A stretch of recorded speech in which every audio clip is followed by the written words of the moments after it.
పుల్లారెడ్డి గారి దగ్గర పనికి కుదిరారు.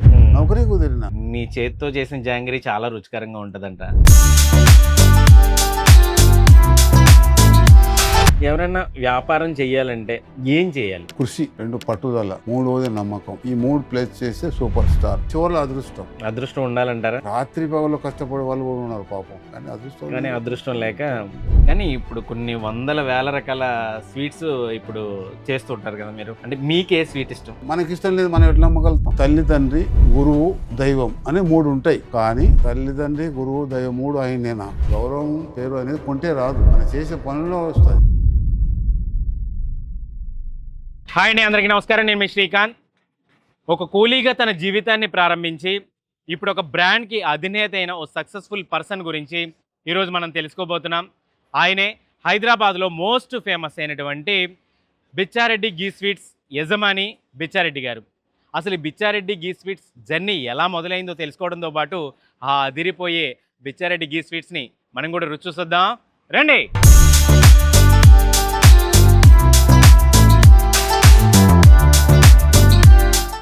బిచ్చారెడ్డి గీ స్వీట్స్ అనేది ఓ బ్రాండ్, కానీ మనందరికీ ఈ బ్రాండ్ మాత్రమే కనిపిస్తుంది, కానీ ఆ బ్రాండ్ వెనుకున్న మనిషి కష్టం మాత్రం చాలా తక్కువ మందికి తెలుసు. ఆయనే బిచ్చారెడ్డి గారు. బిచ్చారెడ్డి గారు నమస్కారం అండి. బాగున్నారా సార్? నిజంగా అంటే మీ జీవితం గురించి వింటుంటే చాలా ఇన్స్పిరేషనల్గా అనిపిస్తుంటుంది. అంటే ఒక నమ్మకంగా పనిచేస్తేనో, లేకపోతే కష్టపడి పనిచేస్తేనో, విశ్వాసంగా పనిచేస్తేనో ఇలా ఎదగొచ్చు అనేది మీ జీవితం చూసి నేర్చుకోవచ్చు సార్. అసలు బిచ్చారెడ్డి గారు ఎవరు, ఎక్కడి నుంచి వచ్చారు? మాది మహబూబ్నగర్ జిల్లా కొల్లాపూర్ తాలూకా పెద్దదగడ గ్రామం అనేది ఒక చిన్న పల్లెటూరు. పూర్తిగా మేము ఒక రైతు కుటుంబం, చిన్న రైతు కుటుంబం మాది. మీ నాన్నగారు వ్యవసాయం చేసేవారండి? అసలు నేను మా నాన్నగారిని చూడలేదు. అవునా? మా అమ్మ నేనే. అంటే మీ ఊహ తెలియక ముందే చనిపోయారు. మా నాన్నగారు చనిపోయిన 3 నెలలు పుట్టిన నేను. మా అమ్మ గర్భిణీ మనిషి. అంటే మీ కుటుంబ నేపథ్యం ఏంటి సార్? అంటే ఏం చేసేవారు? మీ మదరు ఎట్లా? మా మదరు వాళ్ళు, మా అన్నగారు ఉండేవారు, కొంచెం చిన్న చిన్న వ్యవసాయ పనులు చేసుకునేవాళ్ళు. అంటే ఏమైనా చదువుకున్నారా లేకపోతే ఏంటి? 1968లో HSC అంటే higher secondary certificate matriculation pass అయినా. అది ఎట్లా, మా వాళ్ళు చదివించలేని స్థితిలో ఉంటే ఒక హాస్టల్లో జైన్ అయి చదివినదని నా ఇంట్రెస్ట్గా అది పాస్ అయినా. ఆ తర్వాత ఫర్దర్ ఎక్కడ పోవాలన్నా కూడా ఆర్థికంగా లేదు, ఎక్కడ పోలేకపోయినాం. సో ఊళ్ళోనే ఒక 4 సంవత్సరాలు వ్యవసాయ పని చేశాను, 73 వరకు. మళ్ళీ మీరు కూడా వ్యవసాయ పనులకి ఆ 73లో ఏమైందంటే మా ఊరి అబ్బాయి పుల్లారెడ్డి గారి కదా అప్పుడే పని చేసేవాడు, చదువుకుంటూ పని చేసేవాడు. అతను మా ఊరికి వచ్చినప్పుడు బిచ్చారెడ్డి నువ్వు ఇక్కడ ఉండి ఏం చేస్తావు, నాతో పాటు హైదరాబాద్కి రా, ఏదైనా పని చూసుకోవచ్చు అని చెప్పేసి ఆయన పాటు హైదరాబాద్కి వస్తే ఇంకా పుల్లారెడ్డి గారి దగ్గర పరిచయం చేసి పుల్లారెడ్డి గారి దుకాణంలో జాయిన్ అవ్వడం జరిగింది. అంటే ఒక రకంగా అంటే పుల్లారెడ్డి గారి దగ్గర పనికి కుదిరారు, అంటే నౌకరీ కుదిరిన. ఏం చేసేవారండి? అంటే పుల్లారెడ్డి గారి దగ్గర మీరు ఏ పని చేసేవారు? నేను ఫస్ట్ 2 years సేల్స్ సెక్షన్లో పనిచేసేవాడిని. కానీ మీకు ఈ స్వీట్స్ తయారు చేయడం, ఇవన్నీ తయారు చేయడం బాగా ఇప్పటికీ ఎవరైనా మీ స్టాఫ్ రాకపోయినా మీరే చేసేస్తారంట. ఇదంతా ఎక్కడ నేర్చుకున్నారండి? ఆ 2 సంవత్సరాలు పుల్లారెడ్డి గారు పనిచేస్తున్నప్పుడు నా రెస్ట్ టైం అనేది 1 గంట. ఆ గంటలో నేను వర్క్షాప్లో పనిచేసేవాడిని. మళ్ళీ అంటే నా ఇంట్రెస్ట్ నేర్చుకోవాలని, ఏదో ఇదేంది నేర్చుకోవాలనేది. అట్లా 2 years రోజు 1 గంట చేసుకుంటూ వచ్చాను. ఏమైందంటే ఒకసారి వర్క్షాప్లో మనుషులు షార్టేజ్ అయిపోతే నన్ను వర్క్షాప్లో పంపించిండ్రు. సరే అని చెప్పి వర్క్షాప్లో అప్పటి నుంచి నాకు వర్క్షాప్లో అలవాటు అయిపోయింది మిఠాయిలు తయారు చేయడం. మళ్ళీ 1 సంవత్సరం అయినాక మళ్ళీ అరే మనుషులు ఉన్నారు కదా, నువ్వు షాప్లోకి రా మళ్ళీ నువ్వు అన్నారు. మళ్ళీ షాప్లోకి వచ్చిన తర్వాత మళ్ళీ కొన్నాళ్ళకి షార్టేజ్ అయితే మళ్ళీ పైకి మళ్ళీ వర్క్షాప్లో పోమన్నాడు ఆయన. నేను అప్పుడు చెప్పిన ఆయన నన్ను అక్కడనే సెట్ చేయి, ఇక్కడనే సెట్ చేయి, ఇంకా నేను అట్లా తిరగలేనంటే అసలు నువ్వు వర్క్షాప్ సెట్ అయిపోరా అన్నాడు. అప్పటి నుంచి నాది వర్క్షాప్ స్వీట్స్ తయారు అనేది 23 years అక్కడ జరిగింది. కింది స్థాయి నుంచి పై వరకు మాస్టర్ వరకు తయారయ్యాను అక్కడ. స్వీట్లు తయారు చేసే దాంట్లో మాస్టర్ అయిపోయారు. అంటే ఒక రకంగా అటు అడ్మినిస్ట్రేషన్ లో పనిచేయడం, అడ్మినిస్ట్రేషన్ ఏంటో తెలిసింది. ఇటు వర్క్ షాప్ లో పనిచేయడం, పని అంతా తెలిసిపోయింది. మీరు మీ అంతటి మీరు బయటకు వచ్చారా? ఎట్లా జరిగింది మళ్ళీ ఈ పుల్లారెడ్డి గారి దగ్గర నుంచి ఈ బిచ్చారెడ్డి గీ స్వీట్స్ అనేది ఎలా బయటకు వచ్చారు? చెప్తా. అంటే మీరే వచ్చేసారా బయటికి? లేదు. ఒక రోజు అన్ఎక్స్పెక్టెడ్ ఏమైందంటే పుల్లారెడ్డి గారు నాకు ఇంటికి కబురు పంపించి, ఒరే గారు ఇంటికి వచ్చిపోరా అన్నాడు.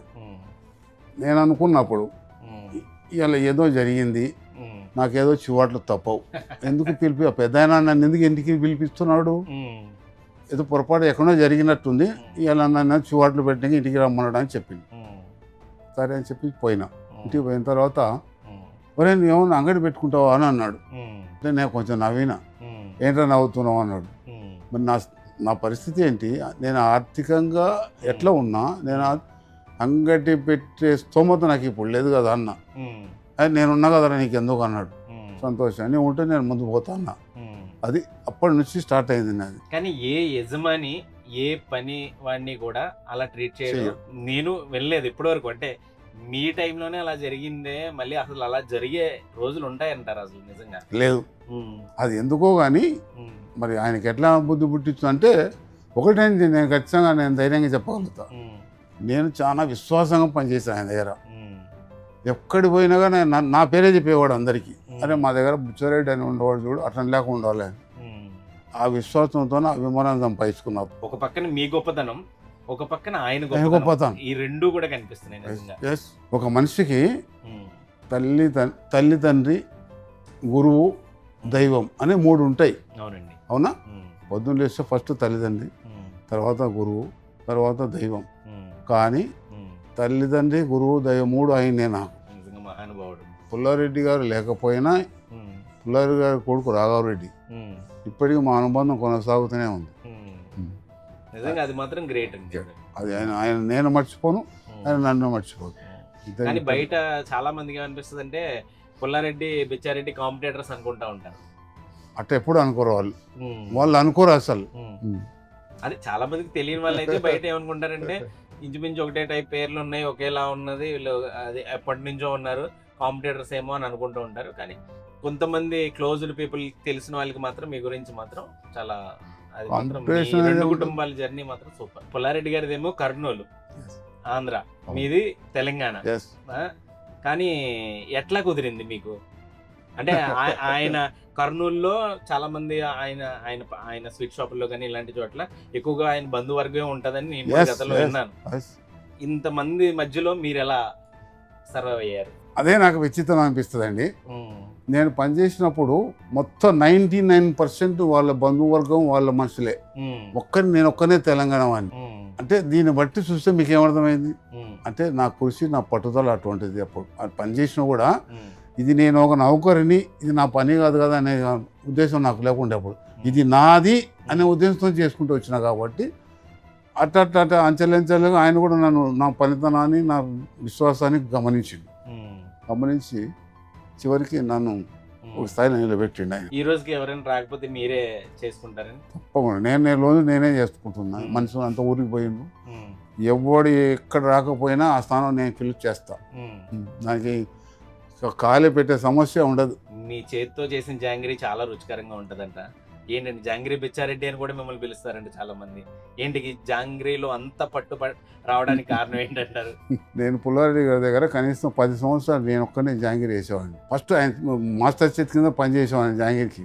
ఆయన రాని రోజుల్లో మెల్లమెల్ల చేసేవాడిని. కొన్నాళ్ళకు ఆయన జాబ్ మానేసిండు. ఆ తర్వాత నేనే కంటిన్యూ చేయాల్సి వచ్చిందని. ఇంకా అటుకని అప్పుడు ఎప్పుడన్నా బుచ్చారెడ్డి ఎవరంటే జాంగిరీ బుచ్చారెడ్డి అనేవాళ్ళు, అంతే. అట్లా పేరు అట్లా పడిపోయింది. కానీ ఇప్పుడు కొన్ని వందల వేల రకాల స్వీట్స్ ఇప్పుడు చేస్తుంటారు కదా మీరు. అంటే మీకే స్వీట్ ఇష్టం? నేను ఏదైనా తింటాను, నేను ప్రతిదీ తింటా. మా షాప్లో వర్క్ షాప్లో తయారైంది ప్రతిదీ టేస్ట్ చేస్తాం. ఇది ఇష్టం అని. మనకి ఇష్టం లేదు మనం ఎట్లా అమ్మగలుగుతాం? మనకు ఇష్టం లేదు మనం ఎట్లాగా అమ్మాలి? అది నేను ప్రతిదీ తిని బాగుంటేనే అమ్ముతాం, బాగోలేకపోతే పక్క పెట్టేస్తాం. అసలు ఎప్పుడు అంటే పుల్లారెడ్డి గారు మీ చేత ఎప్పుడు షాప్ పెట్టించారు? 1994లో ఆయన స్వయంగా ఆయనే వచ్చి చేతి పెట్టించిండు, షాప్ ఓపెన్ చేసిండు, పోయింది. ఎక్కడండి ఫస్ట్ బ్రాంచ్ ఎక్కడ ఓపెన్ ఫస్ట్ బ్రాంచ్ చందనగరే. ఇక్కడే మన చందానగర్లోనే ఓపెన్ చందానగర్. చేశారు. ఇప్పుడు ఎన్ని బ్రాంచ్లు అయ్యాయండి ఇప్పుడు ప్రెసెంట్గా 11 బ్రాంచ్లు ఉన్నాయి హైదరాబాద్ లోనే? ఎవరైనా వ్యాపారం చేయాలంటే ఏం చేయాలి అంటే వాళ్ళు ఎలా ఉంటే ఆ వ్యాపారం సక్సెస్ అవుతుందంటారు మీ అనుభవం? కృషి, ఉమ్, 2 పట్టుదల, ఉమ్, 3వది నమ్మకం. ఉమ్. ఈ 3 ప్లేస్ చేస్తే సూపర్ స్టార్. ఈ ఇప్పుడు కృషి అంటే నేను చేయాలి, ఉమ్, పట్టుదలగా ఉండాలి, చేసి పట్టుదల ఉండాలి. ఉమ్, నమ్మకం అనేది కుదరాలి. అంటే మన బుచ్చారెడ్డి దగ్గరికి పోతే మంచి మెటీరియల్ దొరుకుతాయి, మంచి ఉంటుంది అనే నమ్మకం ప్రజల్లో కస్టమర్లో రావాలి. ఉమ్, ప్లస్ ఇంకోటి ఏంటంటే మన అదృష్టం అనేది కూడా చివరిలో అదృష్టం ఉమ్, ఈ అన్నికి తోడైతే ఉమ్. మనిషి ఎట్లయినా పైకి పోగలుగుతాడు. అదృష్టం ఉండాలంటారా? ఉండాలి, తప్పకుండా ఉండాలి. ఉమ్, రాత్రి పగలు కష్టపడే వాళ్ళు కూడా ఉన్నారు పాపం, ఉమ్. కానీ అదృష్టం కానీ లేదు. అదృష్టం లేక ఇప్పుడు నాకంటే ముందు సీనియర్లు 100 మంది పనిచేసిపోయిన వాళ్ళు ఉన్నారు, వాళ్ళ బంధువులు పనిచేసిపోయిన వాళ్ళు ఉన్నారు. మళ్ళీ వాళ్ళకి షాప్ పెట్టియలేదు పుల్లారెడ్డి గారు. నాకెందుకు పెట్టించినట్టు నాకు కొంచెం అదృష్టం ఉంది, మీ కష్టం దానికి తోడు అదృష్టం. అదృష్టం. పుల్లారెడ్డి గారితో మీ అనుబంధం అంటే ఆయన చివరి రోజుల్లో అది ఎట్లా ఉండేది? ఆయన ఉన్నప్పుడు అది వెళ్తూ ఉండేవారా రెగ్యులర్? బాగా వెళ్ళేవాడిని, నెలకు ఒకసారి వెళ్ళి ఆయన కలిసేవాడిని, మాట్లాడేవాడిని. ఆయన ఎట్లా ఉంది, వ్యాపారం ఎట్లా ఉంది, ఎట్లా జరుగుతున్నా, బాగా చేయరా, కష్టపడరా అని మాకు అన్నీ చెప్పేవాడు. నాకు అన్నీ చెప్పి ఇచ్చేవాడు. అది ఆయన ఉన్నంత వరకు మాకు అప్పుడు గురు శిష్యులు కాదు, ఒక బంధుత్వం, తండ్రి కొడుకు ఆ విధంగా మారిపోయింది. అదంతా కూడా దాని ముందర మా ఇద్దరి అవన్నీ తలకిందే. గురువు శిష్యులు అని కాదు, తండ్రి కొడుకులు అని కాదు, బంధుత్వం కంటే అన్నిటికంటే ఎక్కువైంది మా ఇద్దరి మధ్యన. అప్పుడు అట్లా అంటే మీది కూడా ఒక స్థాయి బ్రాండ్ వరకు ఎదుగుతుంది కదా, ఏదైనా అసూయ కానీ ఎక్కడైనా మీరు గమనించారా? ఆయన పుల్లారెడ్డి గారు లేదు, గమనించలేదు. ఆయన ఇంకా గొప్పగా చెప్పుకునేవాడు, నా శిష్యుడు, నా శిష్యుడు వాడు ఎట్లా ఉంది చూడండి, 10 మంది చెప్పుకునేవాడు అతను. వాడు నా శిష్యుడు, నాకున్న శిష్యుల్లో వాడే నెంబర్ 1, వాడు ఒక్కడే నాకు కావాల్సింది అని చెప్పుకునేవాడు. బెచ్చారెడ్డి గీ స్వీట్స్ లో అసలు ఏమేమి ఉంటాయంటే ఎన్ని రకాల స్వీట్స్ ఉంటాయండి? దాదాపు ఉన్నాయండి, సుమారుగా 60-70 దాకా ఉన్నాయి, ఇబ్బంది ఏం లేదు. 60-70 రకాల స్వీట్స్. బట్ అయితే నేను దానికి ఎక్కువ పెంచదలుచుకోలేదు. పెంచాలంటే దానికి ఒక ఆర్టిఫిషియల్గా ఏమైనా చేయాలి. నేను ఆర్టిఫిషియల్ చేయడం నాకు ఇష్టం లే, న్యాచురల్గా ఉండాలని నా ఇష్టం, అందుకని నేను ఎక్కువ చేయను. కానీ మరి కాంపిటేటివ్ వరల్డ్ లో అది ఎంతవరకు సాధ్యపడుతుంది? అంటే అంటే ఒక స్వీట్ షాప్ ఉందంటే కొన్ని వందల వేల రకాలు ఉంటేనే అది పెద్ద స్వీట్ షాప్ లాగా ఫీల్ అవుతుంటారు. అవును, మీరు అనేది కూడా ఇప్పటికి వాస్తవమే. కొంతమంది ఆర్టిఫిషియల్గా దాని ఆకారాలు మార్చి, రంగులు వేసి, తర్వాత ఇంకోటి ఫ్లేవర్స్ చేస్తారు, బజార్లో దొరుకుతాయి, అన్ని ఫ్లేవర్స్ చేసి నానాక చేస్తారు. కానీ నాకు అటువంటి ఇష్టం లే, నేచురల్ ఏది తయారైతే అదే చేస్తాను నేను ఎక్కటువంటి ఎసెన్స్ కానీ ఫ్లేవర్స్ కానీ వాడను, కలర్స్ వాడను. మీ లైఫ్ చూస్తే మాత్రం అంటే చాలా సింపుల్ గా ఉంటారు. అంటే నేను వచ్చిన ఫస్ట్ రోజు మిమ్మల్ని కలవడానికి వచ్చిన రోజు కూడా మీరు ఓనర్ అని కూడా మీరే బెచ్చారెడ్డి గారు అని కూడా నేను గమనించుకోలేక అందరిలో కలిసి పని చేసుకుంటూనే ఉన్నారు. అంత సింపుల్సిటీగా ఉండడానికి కారణం ఏంటి? మీరు ఏముందండి, సింపుల్గా ఏదో ఉంది కదా అని చెప్పి అన్ని మెడల్ వేసుకొని తిరుగుతామా? కానీ చాలా మంది ఎదిగిన తర్వాత ఒక రేంజ్ లో ఉంటారు కదా. లేదు, మా గురువు గారు ఎటువంటి వాళ్ళు అంత సంపాదించినా కూడా ఒక్కటి వంకరం సంపాదించి ఏం ఉండదు. ఆయన ఆయన దగ్గర నేర్చుకున్నారు. ఏదైనా రావాలంటే, పేరు సంపాదించాలంటే ముందాగా తిరిగినంత మాత్రం రాదు.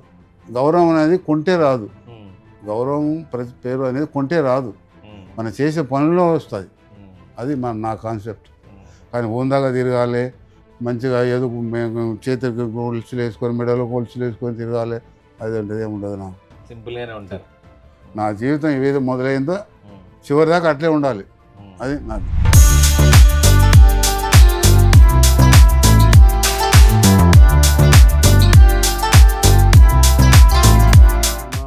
మిసెస్ అమ్మ పేరండి మీ?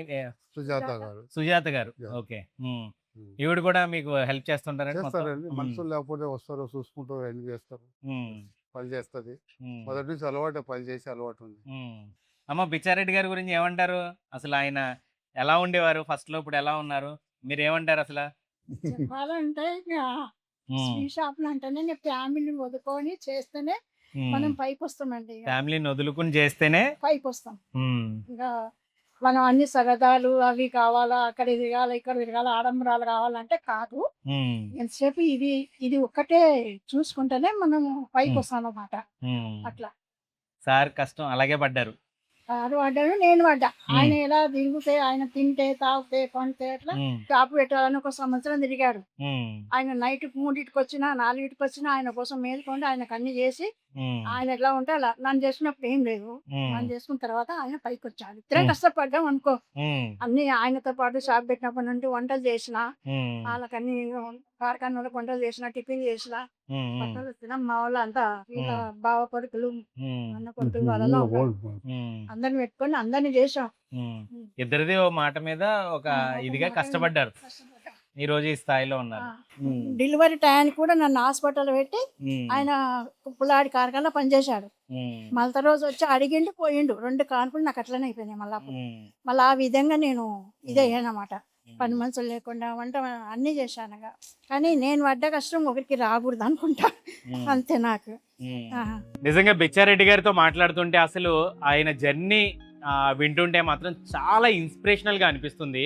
ఇక వీళ్ళ స్వీట్స్ విషయానికి వస్తే మాత్రం చాలా మంచి గీ స్వీట్స్ అయితే మాత్రం ఈ బిచ్చారెడ్డి ప్యూర్ గీ స్వీట్స్ బాగా ఫేమస్ అనమాట. దాదాపు వీళ్ళ దగ్గర 60 రకాల స్వీట్స్ ఉంటాయి. అలాగే హాట్ ఐటమ్స్ అయితే 15 నుంచి 20 రకాల హాట్ ఐటమ్స్ కూడా ఈ బిచ్చారెడ్డి గీ స్వీట్స్లో అవైలబుల్గా ఉంటాయి అన్నమాట. మీరు అబ్జర్వ్ చేస్తే హైదరాబాద్లో మనం ఏ మూలకెళ్ళినా ఎక్కడో చోట ఈ బిచ్చారెడ్డి గీ స్వీట్స్ అనేది కనబడుతుంది. మొట్టమొదటి బ్రాంచ్ చందానగరే అయినా కానీ చాలా చోట్లకి ఈ బిచ్చారెడ్డి గీ స్వీట్స్ అయితే వ్యాపించిందని చెప్పొచ్చు అనమాట. ఇక్కడ చాలా రకాల ఐటమ్స్ కస్టమర్స్ని కట్టి పడేస్తాయని చెప్పడంలో ఎలాంటి సందేహం లేదనమాట. మీరు చూస్తే కనుక సున్ని లడ్డు కావచ్చు, మలాయి పేడ లడ్డు, నువ్వుల లడ్డు, మిల్లెట్ లడ్డు, పీనట్ చిక్కీ, గోండ్ లడ్డు, పన్నీర్ జిలేబీ, బెల్లం పూతరేకులు, మామూలు regular pootharekulu, khoya jamun, ice cream barfi, దొడ్డ కలాకంద్, మోతీచూర్ లడ్డు, బటర్ స్కాచ్ బర్ఫీ, ఇంకా ఇలా చెప్పుకుంటూ పోతే అసలు చాలా చాలా ఐటమ్స్ ఉన్నాయి. బందర్ లడ్డు, బెల్లం మైసూర్పాకు, మిల్క్ మైసూర్పాకు, హల్వాలు, అబ్బో చాలా పెద్ద లిస్టే ఉంది. కాబట్టి ఎవరికైనా అంటే ముఖ్యంగా ఏంటంటే బిచ్చారెడ్డి గీ స్వీట్స్ దేనికి బాగా ఫేమస్ ఏంటంటే మన ఇళ్లలో ఫంక్షన్స్ కానీ లేకపోతే ఏదైనా వేడుకలు జరుగుతూ ఉంటాయి కదా, వాటికి స్పెషల్గా ఈ బిచ్చారెడ్డి స్వీట్స్లో ఆర్డర్ చేస్తూ ఉంటారనమాట. చాలామంది చెప్పాను కదా లాయల్ కస్టమర్స్ ఉంటారని. నిజంగా చూస్తుంటే కూడా చాలా సింపుల్గా, మరీ ఎక్కువ ఆర్టిఫిషియల్గా కాకుండా చాలా సహజత్వంగా ఈ స్వీట్స్ అన్నీ కూడా కనబడుతున్నాయి. కానీ ఫస్ట్ అయితే వీళ్ళ దగ్గర బిచ్చారెడ్డి గారి స్పెషల్ అయినటువంటి ఈ జాంగ్రీ అయితే తిందాం.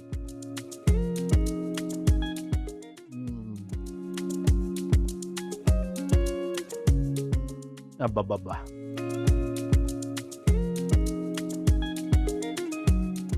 ఫంక్షన్స్లో ఆకులో ఆ విస్తరాకులో వడ్డించే మొట్టమొదటి స్వీటు ఈ జాంగ్రీ అనమాట. గీ ఫ్లేవరు తిని కొద్దీ ఇంకా ఇంకా తినాలనిపించే ఈ రుచి మాత్రం చాలా అద్భుతంగా ఉంది.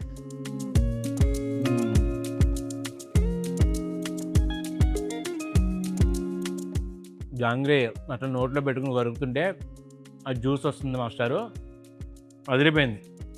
నిజంగా బిచ్చారెడ్డి గీ స్వీట్స్లో మాత్రం జాంగ్రీ మస్ట్ ట్రై ఐటమ్ అన్నమాట, అస్సలు మిస్ అవ్వద్దు. ఇప్పటికీ బిచ్చారెడ్డి గారు ఉదయాన్నే లేచిన తర్వాత చక్కగా స్నానం చేసి దేవుడికి దండం ఎట్లా పెట్టుకుంటారో పుల్లారెడ్డి గారి ఫోటో కూడా అట్లాగే దండం పెట్టుకుని ఆయన బయటకు వచ్చి ఆయన డే స్టార్ట్ చేస్తారు. ఈ లెగసీని కంటిన్యూ చేయడానికి వాళ్ళ అబ్బాయిలు ఇద్దరు, పెద్ద అబ్బాయి అయితే రాఘవరెడ్డి గారు, రెండో అబ్బాయి అయితే పనీంద్ర రెడ్డి గారు, వీళ్ళిద్దరూ కూడా ఈ లెగసీని అయితే మాత్రం కంటిన్యూ చేస్తున్నారు. ప్యూర్ గీ స్వీట్స్ని ఇంకొంత ముందుకు తీసుకెళ్తున్నారు. నిజంగా వాళ్ళ కుటుంబాన్ని చూసినా కూడా చాలా ఆశ్చర్యంగా అనిపిస్తుంది. బిచ్చారెడ్డి గారి వైఫ్ కూడా ఇప్పటికీ ఏజ్ వచ్చినా కూడా వాళ్ళిద్దరూ కూడా తమ తొలి రోజుల్లో ఎలా అయితే కష్టపడ్డారో ఇప్పటికీ అదే కష్టం వాళ్ళ సొంత స్వీట్ షాప్లో కూడా కష్టపడుతున్నారనమాట. అంటే పనిచేసినప్పుడు ఏ రకంగా ఒకరి దగ్గర పనిచేశారో ఇప్పుడు కూడా అలాగే వాళ్ళ సొంత స్వీట్ షాప్లో తమ పనిని మిగతా వర్కర్స్తో పాటు పంచుకుని పని చేసుకుంటూ వెళ్తున్న తీరు మాత్రం నిజంగా అభినందనీయం. నిజంగా ఇక్కడ స్వీట్స్ కంటే కూడా ఆయన స్టోరీయే నాకు బాగా నచ్చింది. అందుకోసం స్వీట్స్ తినడం కంటే కూడా ఆయన స్టోరీనే ఎక్కువ తలుచుకుంటున్నాను.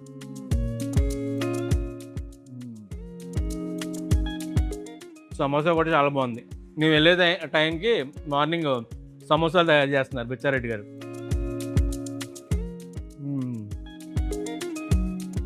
అంతా కూడా ఓల్డ్ ప్యాటర్న్, ఓల్డ్ స్కూలు.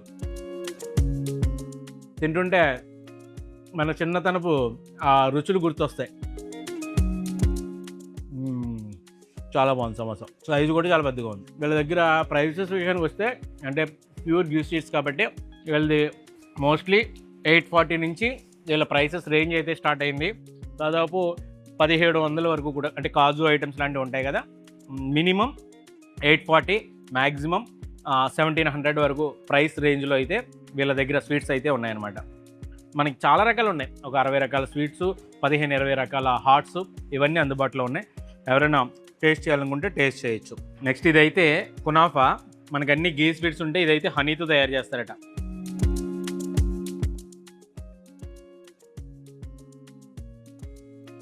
అబ్బాబ్బాబ్బా, అదిరింది. స్వచ్ఛమైన తేనెతో తయారు చేసిన కునాఫా చాలా చాలా రుచికరంగా ఉంది. ఇదైతే కేసరి అంజీర్ రోల్ అట.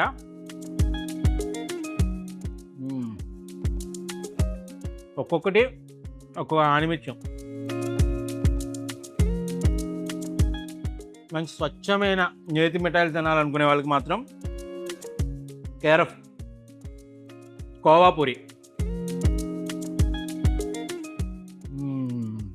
తిని కొద్దీ తినాలనిపిస్తుంది. కోవాపూరి, మలై పాలకోవా అంటే మలైపేడ అంటారు. ఇదైతే అలా నోట్లో పెట్టుకోగానే కరిగిపోతుంది. నవలక్కలద్దు, అట్లా జస్ట్ కొరికితే అలా మెల్ట్ అయిపోతుంది.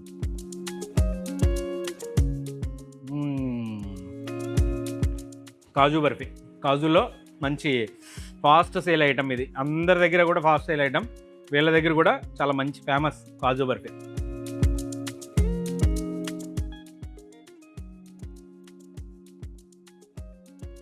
ఇది కూడా కాజు ఐటమే.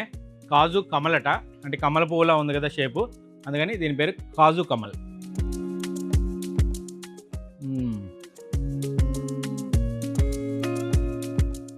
ఇదైతే చక్కగా రేకుల్లా విచ్చుకుంది. ఒక్కో రేకుని తింటుంటే ఆహా, ఇదైతే అందరికీ బాగా తెలిసిందే. దీని పేరు ఇలా చూడంగానే చెప్పేస్తారు ఎవరైనా. చిన్న చిన్న ముత్యాల లాంటి బూందీతో తయారు చేసిన మోతీచూర్ లడ్డు. అబ్బాబా, మోతీచూర్ లడ్డు అంటే మాత్రం భలే ఇష్టం నాకు.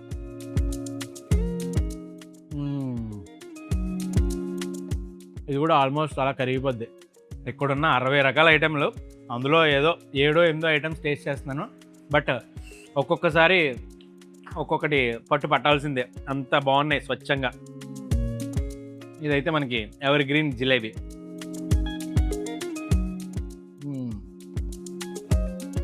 కరకరలు ఆడుతూ ఆ లోపల నుంచి ఆ జ్యూసు అలా తీయగా జుర్రుకుంటుంటే ఆహా.